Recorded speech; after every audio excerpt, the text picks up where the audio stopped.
Last December, wala kami natanggap sa company na kahit anong Noche Buena. Kagaya ng ham, o kaya naman yung set ng pang salad, o kaya naman yung pang pasta. Pero hindi rin talaga papakabog itong company namin. Ang binigay naman niya is in a form of Pluxee. Gift card siya, pero dahil nga work from home kami, at sa tulong na din ng mga bagong teknolohiya, kaya yun, merong application kung saan para siyang GCash balance amount na pwede mong gamitin pambayad ng bills o kaya ipang shopping sa mall o kaya naman ipang grocery o kaya naman ipambili sa online shop. Bilang family oriented at mapagmahal na anak, huy, syempre wala na akong iba pang maiisip na paggastusan nung pa-Christmas giveaway sa amin, kundi para sa bahay. Para nga kako kahit paano may laman ang ref ni mama. Nung time na to, tapos na mabaril yung mga binili namin. Kaya naman, magbabayad na lang ako. Tapos naloka talaga ako dito.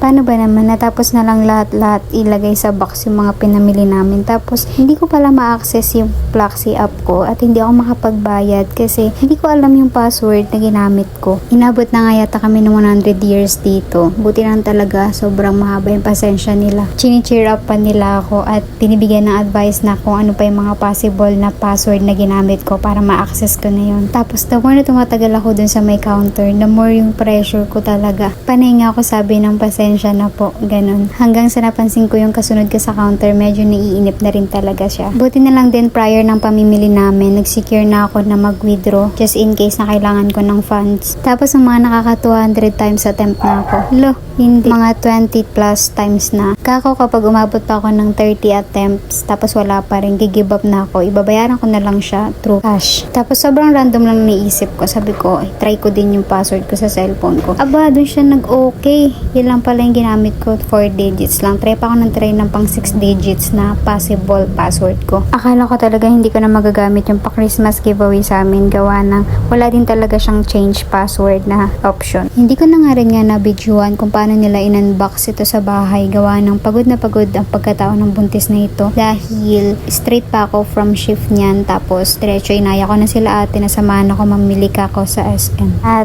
taas kamay na mga kagaya kong hanggang sa pamimili pinapasok ang pagiging OC. Organized na organized na. Gusto ko pa nga sana yung alphabetical arrangement yan. Uy, uy. O siya, bukas ulit.